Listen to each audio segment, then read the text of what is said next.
Ultima puntata di Effetto Friuli Giovani. Giunge al termine venerdì 23 marzo questa avventura che ci ha visto lavorare insieme e tenervi compagnia per 9 venerdì di seguito.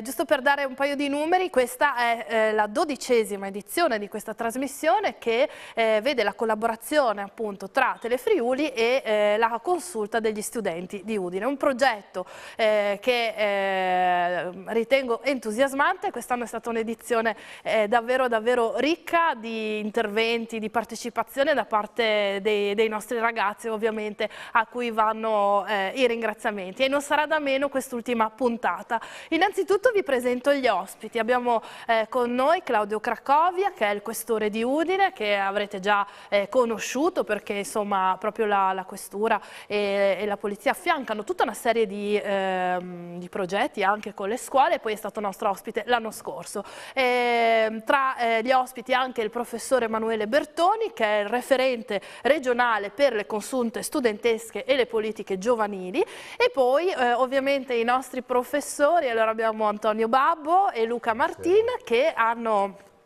collaborato a questa trasmissione, a questa serie di puntate, hanno sviluppato con me e poi con i ragazzi i temi che sono stati poi oggetto di discussione.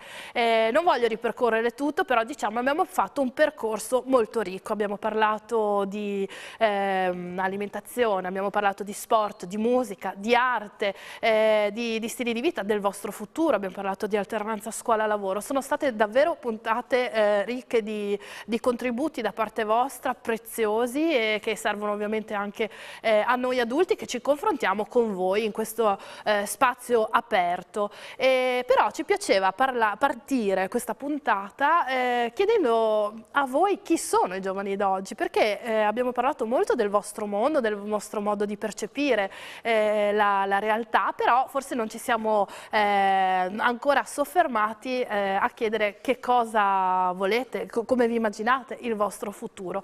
Oggi proprio abbiamo qui anche il professor Bertoni, con cui parleremo anche ovviamente del progetto e della consulta dei giovani, e poi con i ragazzi anche di alcuni progetti che in queste 9 settimane insomma sono andati avanti.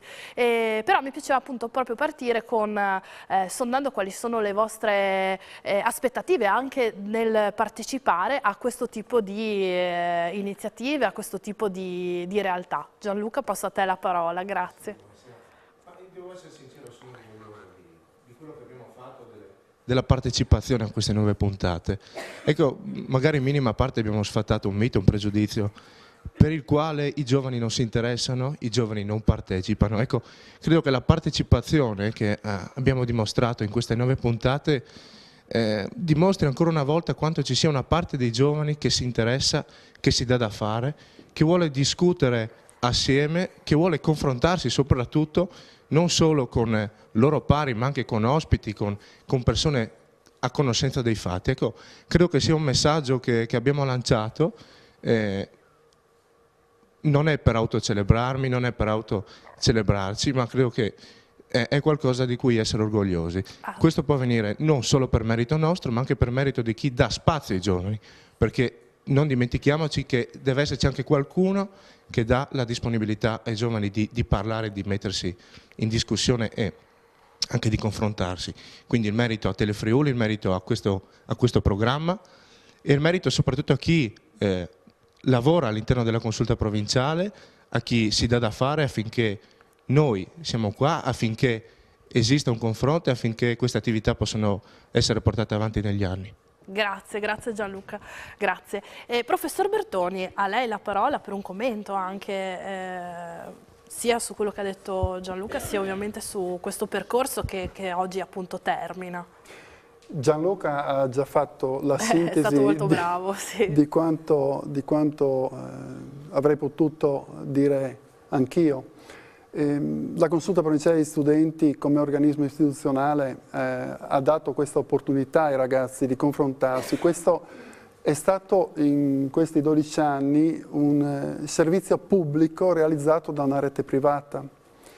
12 anni vuol dire oltre 130 ore di diretta, vuol dire oltre 1900 studenti coinvolti qui negli studi di Telefriuli, vuol dire utilizzare uno strumento didattico per acquisire delle competenze, perché qui, oltre ad aver avuto la possibilità di confrontarsi gli studenti su vari temi, di confrontarsi con degli esperti, con degli ospiti esperti, hanno avuto la possibilità anche di acquisire le competenze di poter parlare in pubblico, ma anche in alcuni periodi, l'ho ricordato più volte, in alcuni periodi di questi 12 anni c'è stata la possibilità di affrontare dei temi che erano particolarmente delicati, che magari investivano dei processi nuovi che riguardavano la scuola del nostro Friuli.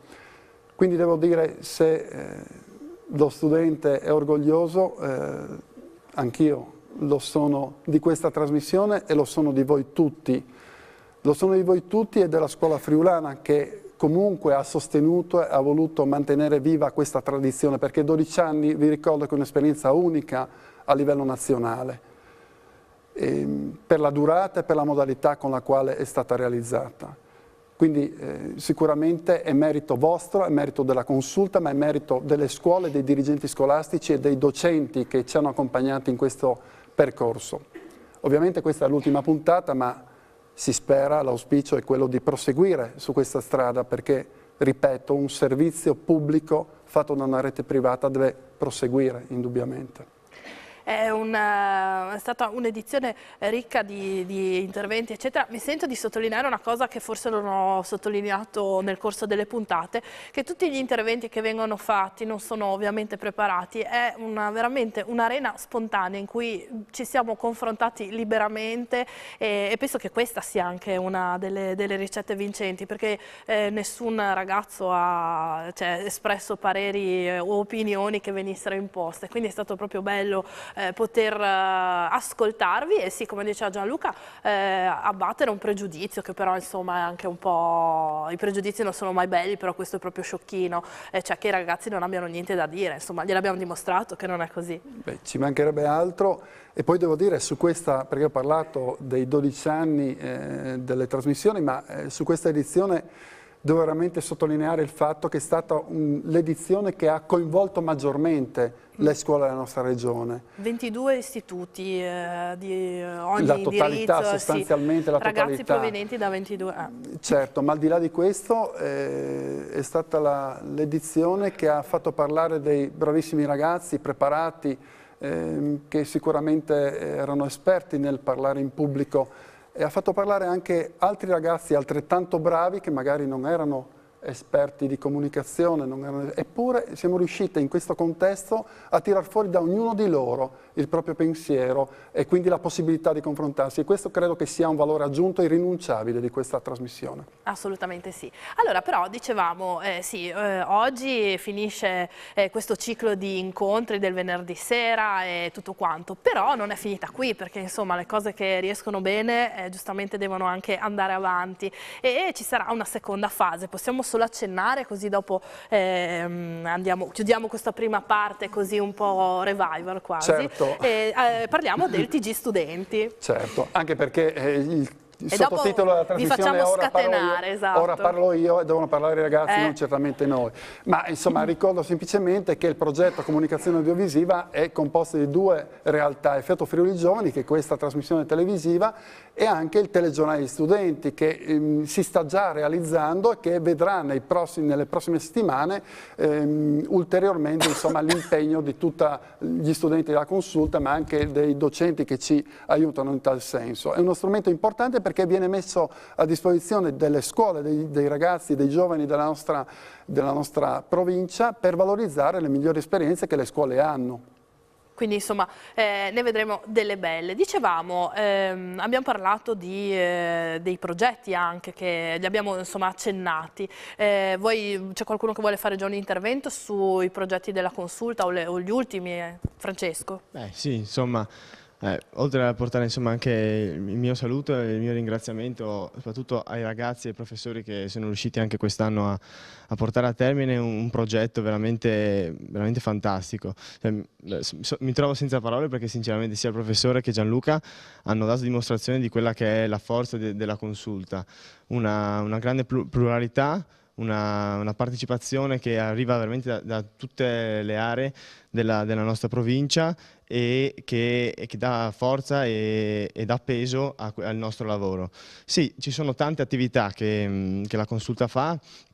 Tra le tante magari sarebbe interessante anche parlarne dopo, tutti i progetti riguardo alla legalità o riguardo alla commemorazione, allo studio della Costituzione, insomma c'è veramente tanto, secondo me. Ti fermo perché appunto la pubblicità incombe, mandiamo la pubblicità e torniamo subito dopo per parlare appunto di legalità e di tutti questi progetti. Prego.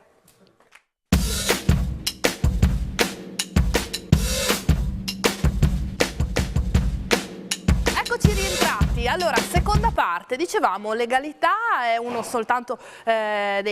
dei temi che affronteremo questa sera, ovviamente approfittando anche della presenza del Questore, ma proprio con Francesco si stava parlando un po' dei progetti della Consulta. Vai.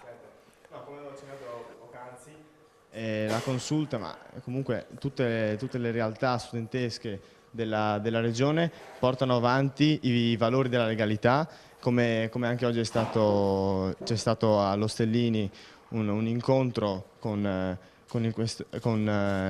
si è discusso insomma di legalità e oltre a 2 giorni fa insomma a Muggia c'è stata la partecipazione, il patrocinio anche sempre della Consulta nell'incontro per commemorare le vittime innocenti di mafia. La giornata contro le mafie, no? Il 21 marzo credo. Sì, il 21 marzo.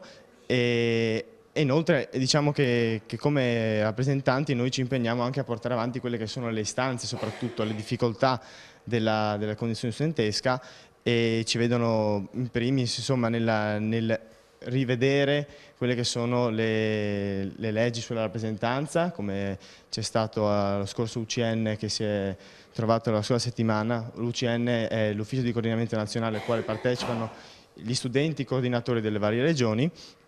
E insomma diciamo che ci sono veramente molte attività. Adesso magari se... Sì, ti fermo, dopo facciamo un giro, ci sono molte attività e mi piaceva sottolineare anche proprio questo rapporto stretto che c'è tra la scuola e le istituzioni che si affiancano in un percorso sinergico che poi appunto dà luogo a diversi progetti, no? Di alcuni ne abbiamo appunto parlato e molti altri ovviamente, proprio perché appunto la formazione e la formazione dei ragazzi e quindi la proposta completa vede queste due realtà andare in sinergia e sempre con maggior successo. Passerei la parola al dottor Cracovia perché diciamo, la questura ha un rapporto diretto con la scuola e quindi con gli studenti. Lei è stato nostro ospite anche l'anno scorso e è piaciuto questo modo di parlare diretto con i ragazzi perché è proprio spesso diciamo, la comunicazione che diventa strategica con i più giovani. Beh, come può dire il contrario? La comunicazione diventa strategica e strategica, ma soprattutto comunicare significa anche saper ascoltare.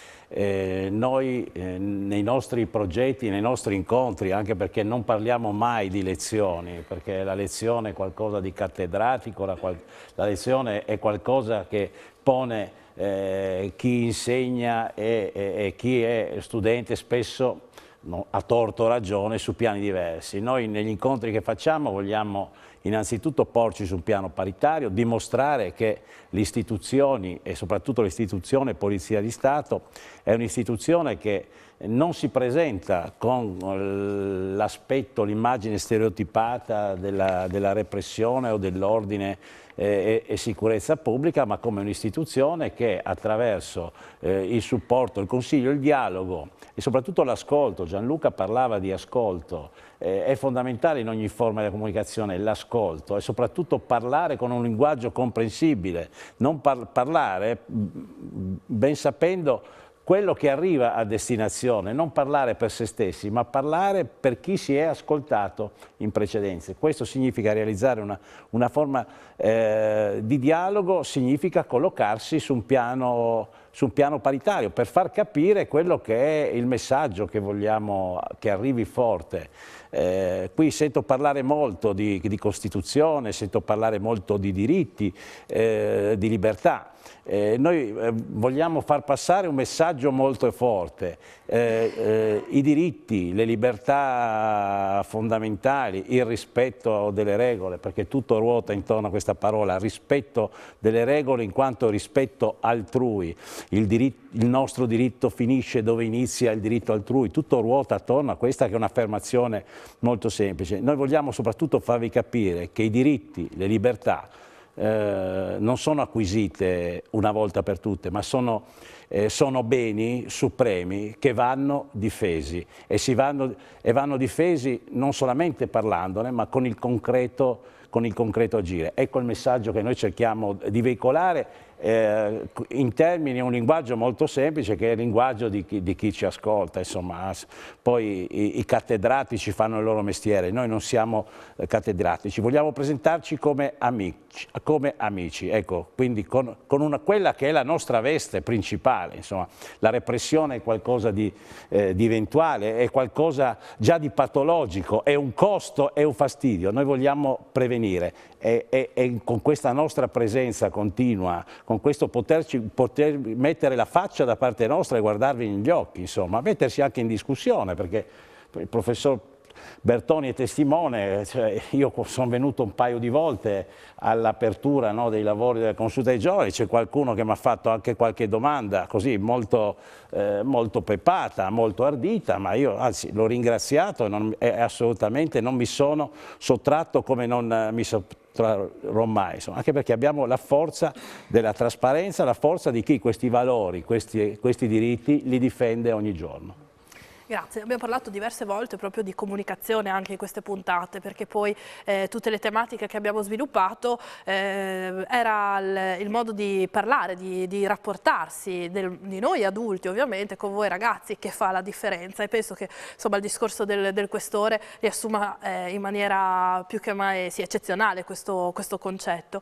Abbiamo parlato di regole anche parlando di sport, che magari è appunto qualcosa di sicuramente più ludico e leggero, proprio perché appunto sono le regole che danno la libertà agli altri, e proprio quindi diciamo stabilendo una sorta di fil rouge anche con le tematiche passate.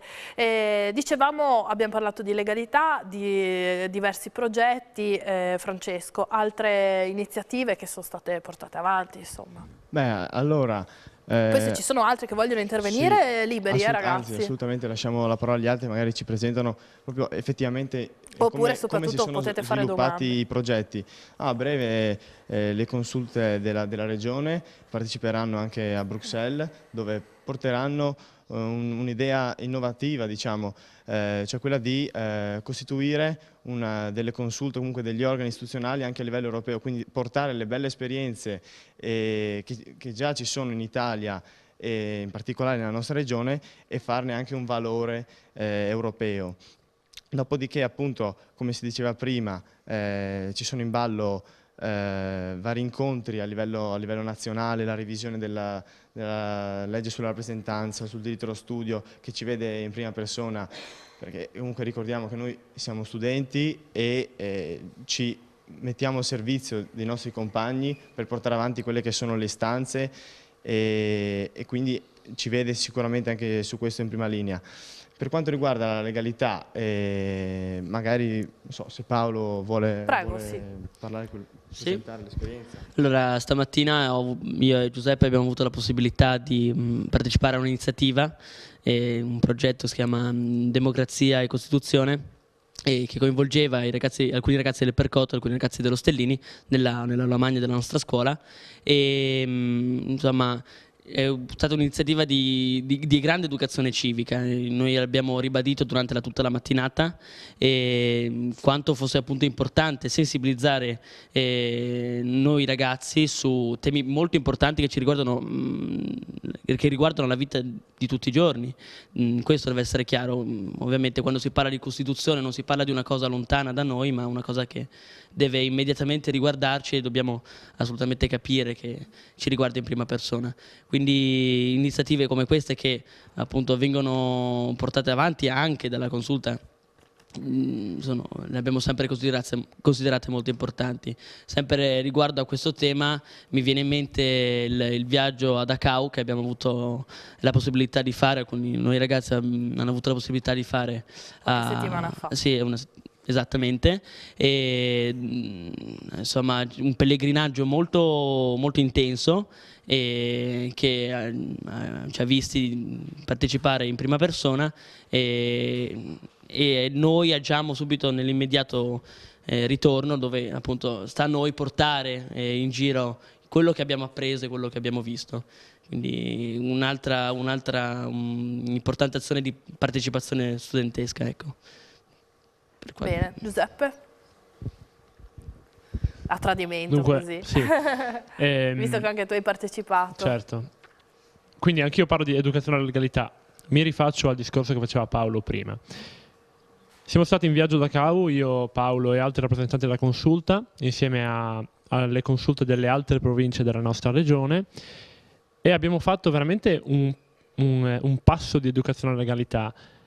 Abbiamo conosciuto il progetto Action T4 e sarei contento di parlare almeno un secondo, proprio per essere testimone di quello che abbiamo fatto. Allora io però ti devo stoppare perché Sì, non mandiamo c'è subito problema. la pubblicità, così dopo bene, ti lascio perfetto, proprio... terminare, così hai Certo, tutto il certo, tempo certo. che vuoi. Va bene. Pubblicità. Grazie.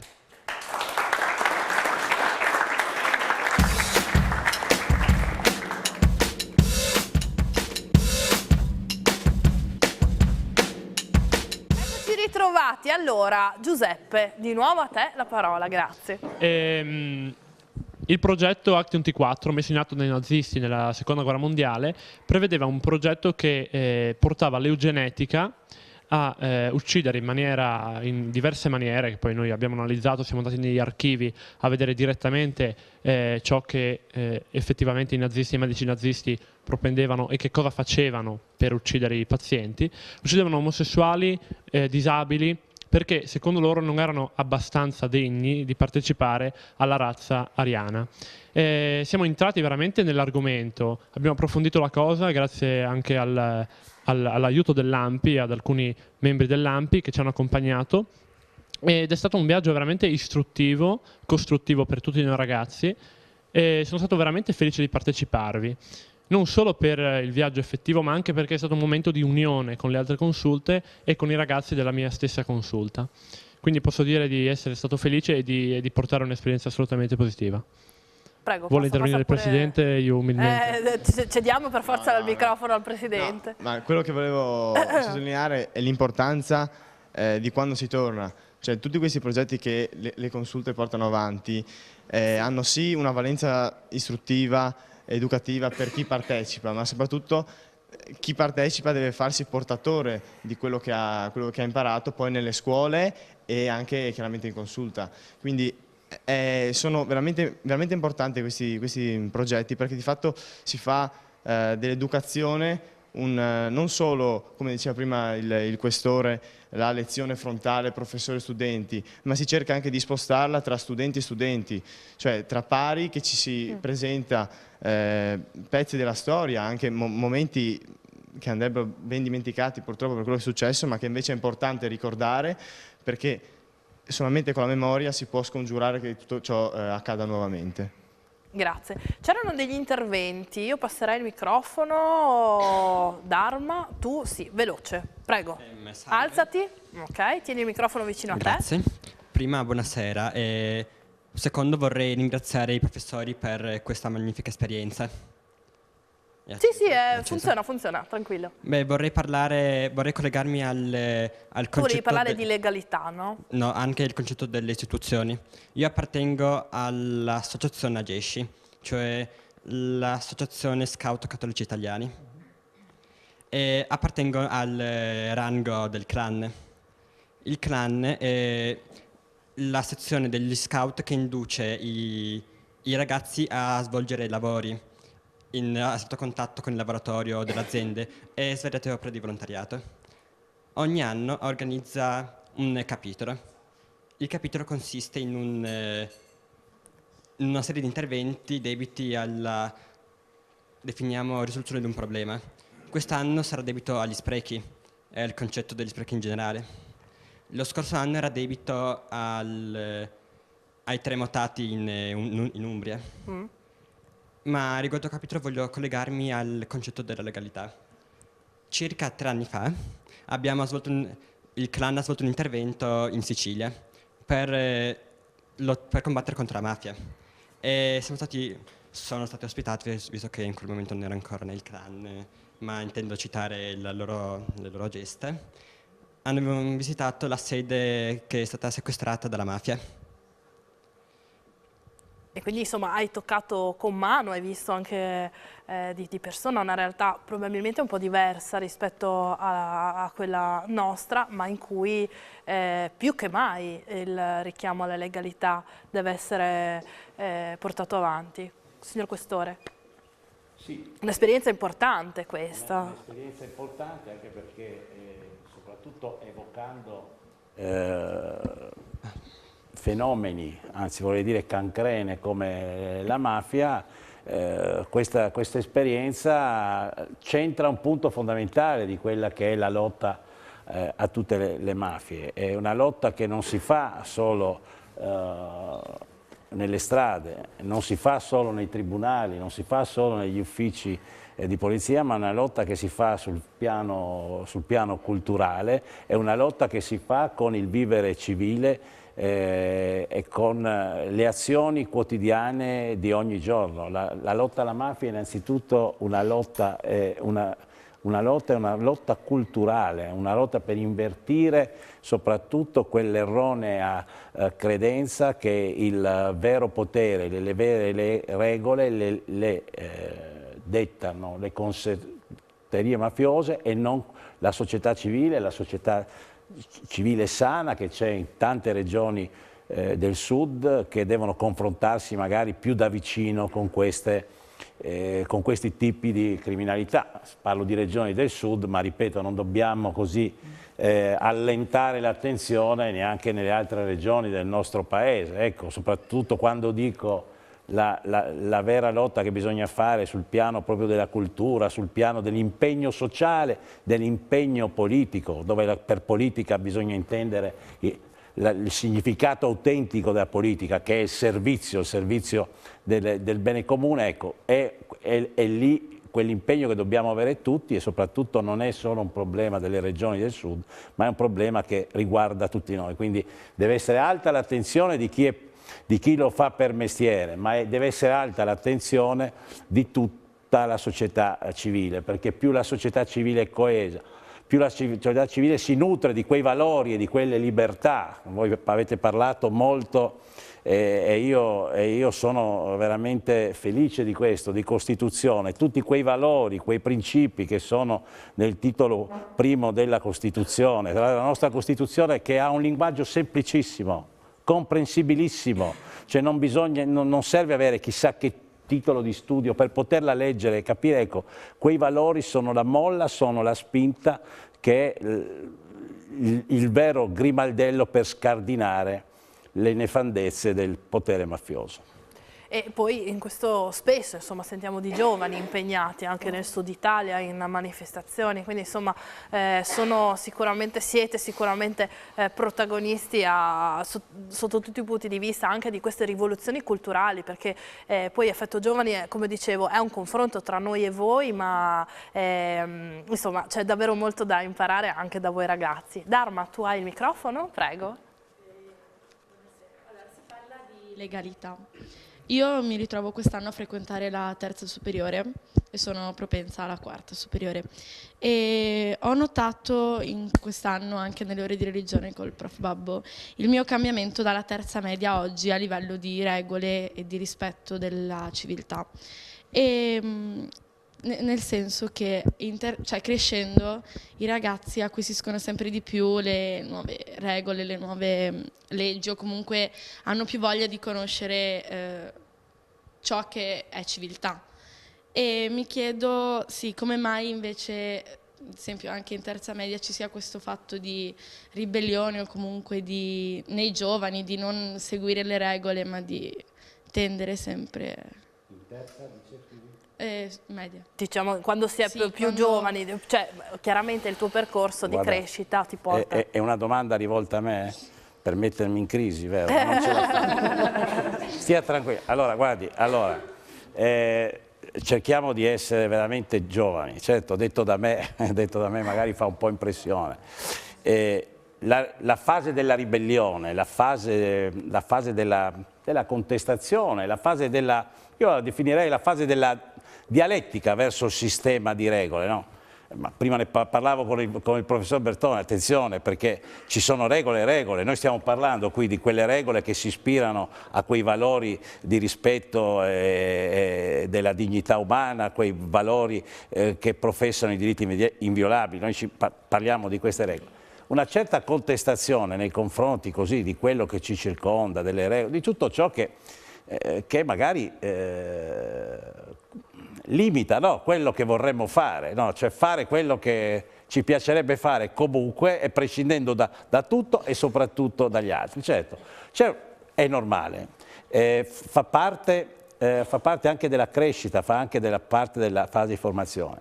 È vero che in questa fase importante comunque è una cosa, è comunque rifugire da quella che è la logica del branco, no? Spesso noi ci appiattiamo per non rimanere, sto parlando anche del mio passato, per non rimanere isolati, emarginati, sposiamo quella che è rinunciamo alla nostra capacità critica, rinunciamo alla nostra capacità, sì, di discutere, di mettere in discussione, ma di usare la testa nostra e non usare quella degli altri, soprattutto di quelli, non mi riferisco ovviamente al personale docente, di quelli che io ho sempre definito i cattivi maestri che si trovano anche nei coetanei, si trovano anche in quelli che sono dei modelli negativi. Guardatevi bene da coloro che si presentano come modelli positivi anche perché magari vi propongono modelli di una finta o supposta decisione di una certa forza. Quelli a volte non sono più forti, anzi sono persone che hanno bisogno di aiuto e per essere aiutate sono persone che vanno fatte, le cui così diciamo devianze vanno fatte emergere, vanno raccontate, poi le forme in cui vanno raccontate, vanno riferite possono variare, però ecco, sì, una fase di contestazione, la fase della ribellione l'abbiamo vissuta tutti. Io appartengo a una generazione dove c'è stata una contestazione che era una contestazione anche di modelli che ritenevamo vecchi, obsoleti, insomma di modelli che abbiamo cercato di migliorare. Oddio, con quale risultato sarà la storia fra 20, 30, 40 anni a dirlo. Però ecco, poi deve subentrare anche la fase della riflessione, della capacità critica, dell'introspezione e soprattutto per fare questo bisogna aprire il proprio orizzonte culturale, bisogna aprirsi alla cultura, al sapere, bisogna essere, e questo ve lo dico perché sarà la chiave di volta di tutti i vostri successi, che io vi auguro numerosi, la curiosità. Non bisogna mai smettere di essere curiosi, di capire il perché, di capire cosa c'è di nuovo. Ecco, questo è un messaggio che voglio darvi in maniera molto forte. Grazie, bellissimo messaggio, condivido. Pubblicità, ci vediamo subito dopo per l'ultima parte di Effetto Giovani.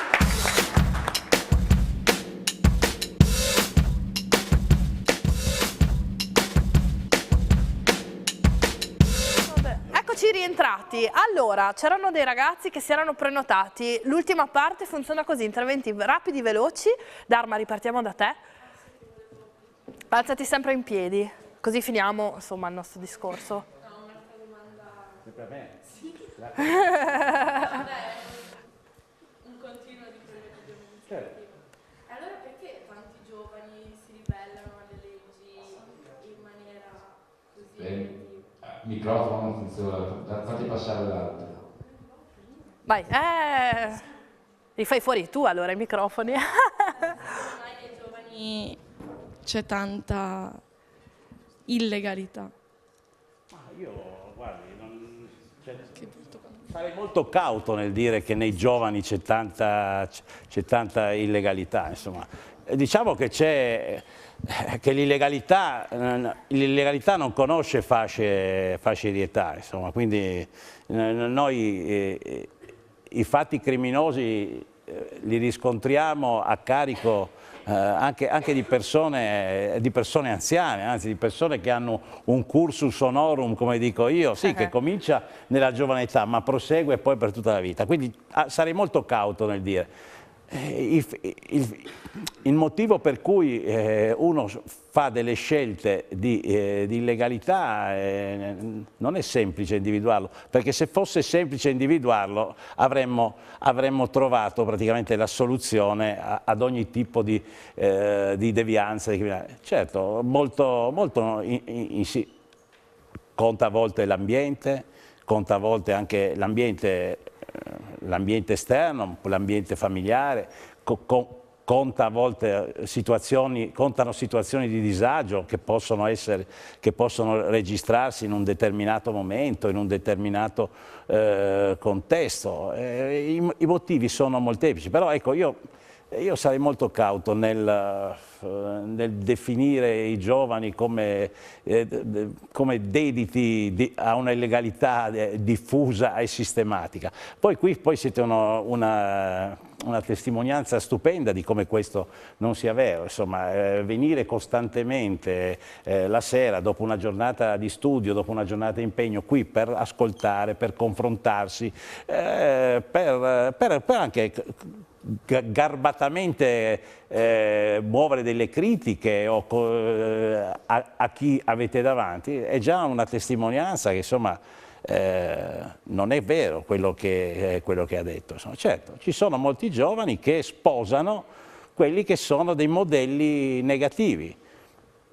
Cosa accade dopo? Può accadere che questo innamoramento finisca, e noi facciamo in modo che finisca presto, laddove siamo chiamati ad intervenire, facciamo in modo che, ripeto, con gli incontri, con il dialogo, facendo vedere l'altra faccia della Luna, apriamo spiragli ed orizzonti nuovi, orizzonti di una vita normale e di una vita di soddisfazioni senz'altro superiori a quelle che uno si è lasciato alle spalle, insomma, con una condotta così, definiamola dissennata. Noi cerchiamo di fare prevenzione. Prevenire significa venire prima, non aspettare che determinate situazioni si incancreniscano, diventino patologiche e quindi necessitano di un intervento brusco e radicale, che, ripeto, per noi è un costo, è vero che è un obbligo, ma spesso è una sconfitta, perché vuol dire, e facciamo anche dell'autocritica, che forse anche noi in qualche passaggio antecedente non abbiamo fatto tutto quello che potevamo fare. Però ecco, siate fiduciosi, voi siete una testimonianza vivente, insomma, che la nostra gioventù è vitale e noi contiamo tanto su di voi. Grazie. Gabriel, tu che hai il microfono, interventi veloci, grazie. Sì, volevo riprendere appunto in mano questo argomento che ha iniziato la ragazza, per dire che secondo me avrebbe dovuto fare questo tipo di domanda a una persona un po' più diversa, magari a una persona che ha più contatto con i giovani, perché comunque i ragazzi d'oggi, per quanto riguarda il rispetto, lo cercano prima dagli altri e poi ricambiano. Per esempio, tanto oggi non ho voce. Non hai voce, però devi far veloce. Se per esempio appunto una persona, come può essere un professore, si mette a urlare senza motivo, anche per una sciocchezza, a un suo alunno, non può pretendere che quest'ultimo stia zitto, soprattutto per la mia generazione d'oggi. Automaticamente risponde. Poi magari se succede l'esatto opposto, magari se quell'insegnante lì si comporta bene con tutti, magari lo riprende anche solo una volta, può appunto... Diciamo che lì forse è anche un gioco di rispetto dei propri ruoli, anche oltre che delle regole.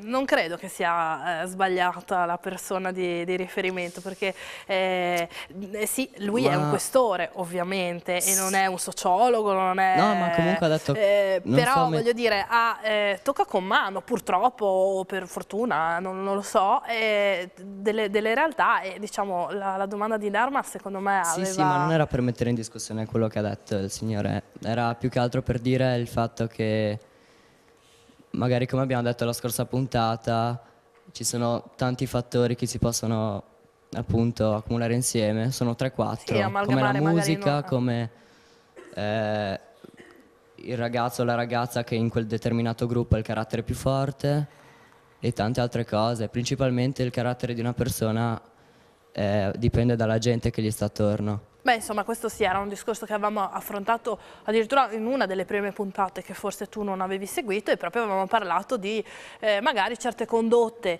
e si faceva riferimento a condotte illecite, insomma, vengono veicolate anche semplicemente da un genuino, mettiamola così, senso di appartenenza, di accettazione del gruppo, meccanismi, diciamo che, se puoi passare il microfono intanto, meccanismi che sono collaudati, come ci racconta anche lo stesso questore. Sta poi insomma alla persona rendersi conto di che strada sta prendendo. Francesco? No, ma è interessante la critica che ha mosso, lo spunto che ha mosso. Non lo so, io in questi anni, ti dico la verità, la mia esperienza, quella che penso sia l'esperienza dei ragazzi che hanno partecipato in consulta e delle scuole in cui siamo entrati assieme anche al questore, che è stato vicino, secondo me, agli studenti, ha portato le testimonianze e hanno saputo, a mio avviso, la polizia e la questura, porsi in modo che non fosse di superiorità, ma allo stesso piano, nel quale si potesse rapportare, appunto, come secondo me anche testimoniano questa sera, e sono disposti a discutere con i ragazzi. Quindi io non lo so se le istituzioni, in questo caso la questura, non possano avere voce in capitolo su quanto riguarda la legalità e i comportamenti dei ragazzi. Secondo me invece ce l'hanno e hanno dimostrato, almeno in questi anni in cui io posso testimoniare, di essere stati vicini e soprattutto di essersi mossi verso un orizzonte comune, che è quello appunto della promozione della legalità, dei valori della Costituzione e di tutto quant'altro, insomma, abbiamo parlato fino ad ora in questa puntata. Poi vi permetto di dire, ne abbiamo discusso forse proprio anche la scorsa puntata, che abbiamo parlato di musica, le nostre sono generazioni a confronto, quando si ha la vostra età, ci siamo passati tutti, si ha l'idea che nessun altro è stato giovane come lo siamo noi. In realtà no, vi assicuro, siamo stati giovani anche noi, e non voglio fare la paternale, però con epoche diverse. Sicuramente quella del questore non è stata la mia, quella di Bertoni nemmeno, e ognuno di noi ha la sua. Non siamo proprio coetanei, però le dinamiche sono poi... Chiedo scusa alla conduttrice. Cioè, quando noi parliamo di giovani, meno giovani o più giovani, non limitiamoci, non fissiamo quello che è l'aspetto fisico, quello che è l'età, insomma, quella che è l'anagrafe. L'anagrafe c'è. Esatto. Quando noi dobbiamo parlare di gioventù e di freschezza, dobbiamo parlare di gioventù e di freschezza di idee, dobbiamo parlare anche di rapidità e di prontezza con cui riusciamo a capirci, a comunicare. Io devo dire, non so, non ho capito bene lei su che esperienza personale magari fondava questa, però ecco, la freschezza, la gioventù si vede appunto nella capacità di cogliere, di leggere le situazioni. La freschezza e la gioventù si vede soprattutto nella capacità di saper guardare oltre e di saper guardare avanti, di non fermarci mai a quello che è il presente, o peggio rimanere così dei nostalgici del passato. Andare avanti, andare oltre, essere, e dovete cominciare a entrare in quest'ordine di idee, ve lo dicevo prima, essere anche dei visionari, guardare lontano, guardare oltre. E curiosi, come ha detto lui. Questa è la gioventù, questa è la vera gioventù. Poi, anche perché poi l'anagrafe nessuno la discute, però si può essere vecchi anche a 18 anni. Esatto. Allora, siamo arrivati alla fine. Professor Bertoni, un saluto veloce, che mancano pochissimi secondi. Un saluto e un ringraziamento indubbiamente. Sottolineo quanto poc'anzi ha detto in maniera magistrale il signor Questore, cioè non è vero che tutti i ragazzi si comportano scorrettamente e si comportano male. Ricordatevi, è una minoranza quelli che seguono determinate strade scorrette. È una minoranza e questa si chiama educazione normativa. Non esiste l'alibi, tanto lo fanno tutti. Ragionate con la vostra testa e andate avanti così.